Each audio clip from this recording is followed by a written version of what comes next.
O Donatello está em São Paulo e veio até o escritório do professor doutor Mário Sérgio Cortella, um dos homens mais inteligentes do Brasil. Pois é, essa frase às vezes é dita, primeiro ela é constrangedora, né, pela possibilidade nenhuma de que o seja. Mas segundo, é altamente afagadora, é um afago incrível. Né? As pessoas, eu sempre que dizem isso, eu não sei se refere a peso, massa ou volume neuronal. Né? Professor, posso chamar assim de professor? Claro, eu sou professor há mais de 40 anos. E começou a ser professor com 22 anos, é isso? Não, eu comecei com menos até. Eu comecei na PUC São Paulo com 22 anos de idade, o que hoje seria algo fora de propósito, mas na época a gente conseguia, porque você ainda não precisava ter mestrado e doutorado. Mas a docência mesmo eu comecei quando eu estava ainda na universidade, né, no segundo ano meu de filosofia, em 1974. Portanto, eu tenho mais de 40 anos de docência. Maravilha, muito tempo. E o senhor passou um tempo também, 3 anos, num monastério, é isso? Passei numa clausura, num convento carmelita descalço. Ao final de 3 anos eu percebi que aquela experiência estava já para mim feita, que não era um lugar que eu queria seguir, mas aquela experiência foi decisiva na minha formação, especialmente por eu aprender, por exemplo, a ficar só, a não ter percepção de solidão só porque eu estou sozinho. Outra coisa é a capacidade de meditação. A terceira é a vida em comunidade, isto é, a possibilidade de você saber que você não tem propriedade nenhuma. Minha cela no convento não tinha guarda-roupa, ela tinha um prego na parede, que é onde eu podia pendurar meu hábito. O hábito, que ao ser lavado era trocado por outro e vice-versa.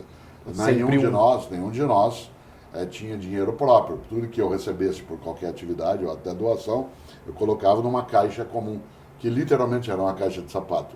E quando eu precisasse de algo, eu ia lá pegava, e assim por diante. Então, esse tipo de experiência, uma experiência magnífica de disciplina, convivência em comunidade e, acima de tudo, a capacidade de não me sentir jamais solitário. E algo totalmente inimaginável para uma realidade que a gente vive hoje, né? Que é do bem material quase que acima de tudo. Pois é, uma das coisas mais interessantes dos tempos atuais é a atualidade de uma frase de Agostinho, né, que os católicos, ortodoxos e anglicanos chamam de Santo Agostinho. E Agostinho tem uma frase do século V, que ela é muito atual para agora. Ele dizia: não sacia a fome quem lambe pão pintado. Olha só, não sacia a fome quem lambe pão pintado. Isto é, não mata a fome quem apenas lambe o desenho de um pão. Em outras palavras, cuidado para não se contentar com as aparências.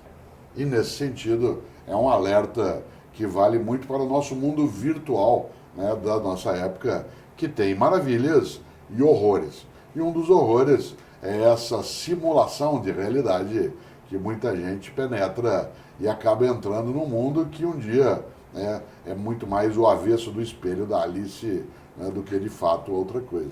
E a gente vive também num mundo exatamente disso, de aparências, né? Sim. E uma venda de uma vida que não é real. É o que a gente estava falando aqui antes. A pessoa tem uma vida depressiva, sim, mas na rede social ela é a pessoa mais feliz do mundo. Então, isso é uma forma de esquizofrenia social dos nossos tempos.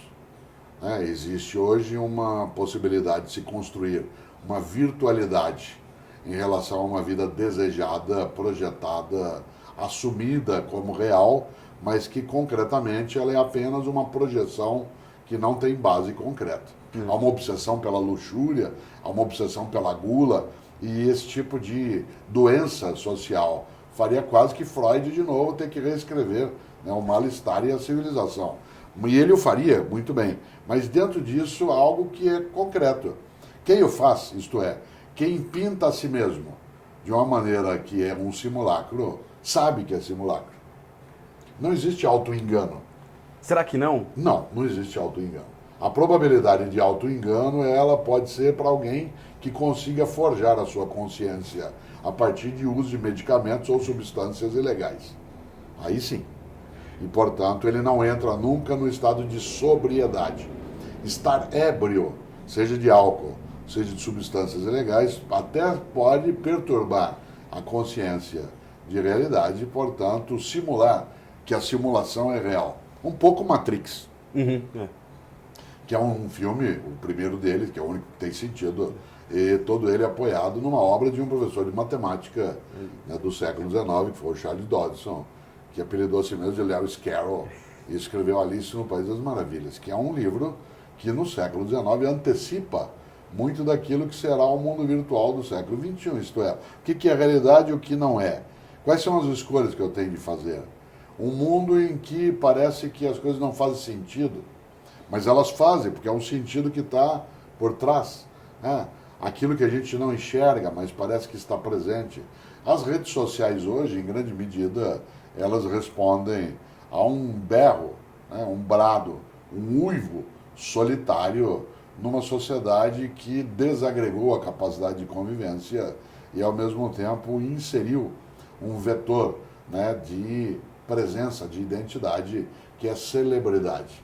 Quer dizer, há um grande pensador britânico chamado Berkeley. E Berkeley tem uma frase que ela se aplicaria também hoje de maneira estupenda. Ele diz: ser é ser percebido. Ser é ser percebido. Claro que ele está se referindo aí a algo que é no campo da teoria do conhecimento, ou seja, só existe aquilo que pode ser percebido e experimentado. Mas essa frase do Berkeley, que remonta a alguns séculos, ela serviria para agora. Ser a ser percebido, isto é, quem não é notado, ele parece que não existe. Se ele posta algo e não há likes, ele é alguém que se sente unliked, né? Se ele posta algo e aquilo não tem ressonância, parece uma ofensa. Então, um pouco esse jogo do náufrago, em que ele coloca um bilhete e atira no oceano, supondo, né, que será encontrado e aquilo tem relevância, é algo que disfarça, mas por pouco tempo, esse pão pintado que ao ser lambido não mata a fome. E é uma rede social as redes sociais foram desenvolvidas para aproximar as pessoas um pouco mais também da distância. Só que hoje ela conseguiu separar cada vez mais. Você tem também vários modos, né? Não há possibilidade de uma tecnologia, seja ela qual for, cumprir uma tarefa que seja unívoca. Ela é sempre multifacetada, né? De um lado, por exemplo, uma ferramenta social de rede, ela me conecta com velocidade com o que eu preciso.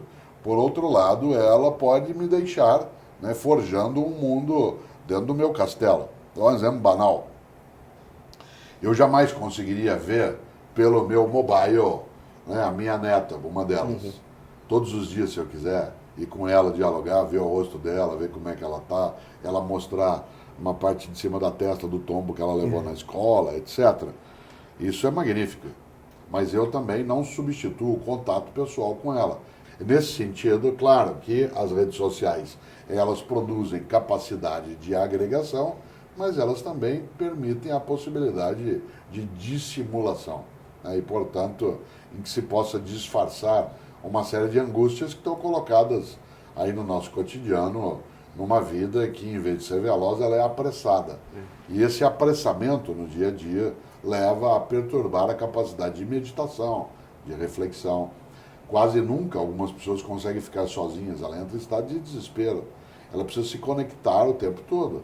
E essa conexão é muito mais a percepção de cardume do que de fato de pertencimento a um grupo. Ela tem que se movimentar junto com o cardume, que é a lógica do cardume de sardinha dentro d'água. A única possibilidade dele não ser digerido pelo predador é, entrando no cardume, indiferenciar-se. E é curioso, porque essa indiferenciação do cardume é aquela que a pessoa, nas redes sociais, ela deseja para ela se diferenciar também. Então, por exemplo, há várias plataformas de mensagem. Uma delas é o mundo digital, mas a outra é o corpo. A utilização nos últimos 20 anos da sequência de tatuagens como forma de identidade. E a pessoa coloca uma tatuagem, isso cria um diferencial e, portanto, ela ganha status de indivíduo, mas aí ela tem que pôr mais uma, porque o outro colocou e o outro coloca. De repente você tem a pessoa com tantas tatuagens que nenhuma é notada. É por isso, e aí por fim, esse tsunami de contatos virtuais no dia a dia, ele mais afoga do que de fato conecta, né? A pessoa acaba tendo algo, eu não consigo entender uma expressão que se usa hoje, meu número de amigos, amigo é uma coisa um pouco mais forte. Eu sou filho de italiano, tem um ditado em italiano que diz que a amizade que acaba nunca começou. Amigo não é uma coisa que você pode desligar, ao contrário.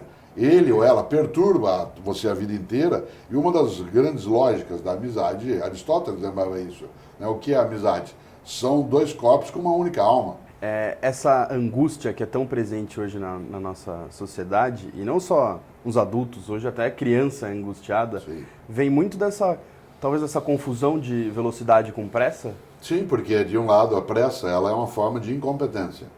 A velocidade é um sinal de perícia.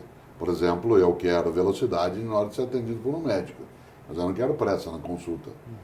Esse apressamento do dia a dia, esse viver em voz alta, como diria Guimarães Rosa, ele é extremamente pernicioso, porque ele tira o tempo de reflexão, de meditação, e tira das crianças, talvez, aquilo que é mais decisivo para construir uma vida que seja criativa, que é o tédio.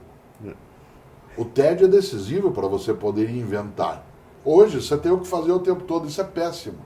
A ciência, a religião, a filosofia, a arte nascem do tédio. Elas não nascem da ocupação. Gente ocupada não faz outra coisa a não ser aquilo que já está fazendo. Gente desocupada, porque quer fazer algo, ela consegue produzir. As redes sociais hoje, com o mundo da tecnologia, ocupam de maneira constante. E ao ocupar de maneira constante, você nunca fica sem ter o que fazer. Dá para eu agora, né? Tá bom, não tô parado, eu entro, eu olho. Nem fila a gente aproveita mais. Não. Você está numa fila, tem 12, 13 pessoas, todo mundo, né, digitando, correndo. Você diz, ué, ótimo. Não necessariamente. Será que a gente vai sofrer em algum momento mais para frente por essa falta de tédio? É provável, mas nós já estamos chegando no esgotamento em relação a esse modelo. As pessoas estão começando a se desconectar. Eu conheço pessoas em que estavam todas no mesmo grupo de primos, de amigos, de gente da escola, né, no WhatsApp. Agora não quero mais. Né, porque você tem que ficar se dando satisfação o tempo todo e tem que ficar o tempo todo olhando, aquilo gera ansiedade. E essa ansiedade vem porque você responde algo e ninguém te retorna e aquilo vai te deixando num estado, e aí atrapalha, distrai, é distrativo. Então eu acho que não é catastrófico, precisa ser operado de maneira inteligente. E por isso, obviamente, eu não sou avesso a essa tecnologia, seria tolice. Mas eu também não sou, em relação a ela, né, infodependente. Essa intensa conectividade também levou a uma... Você cunhou um termo, a miogização da vida, né? Isso aparece num livro meu, né?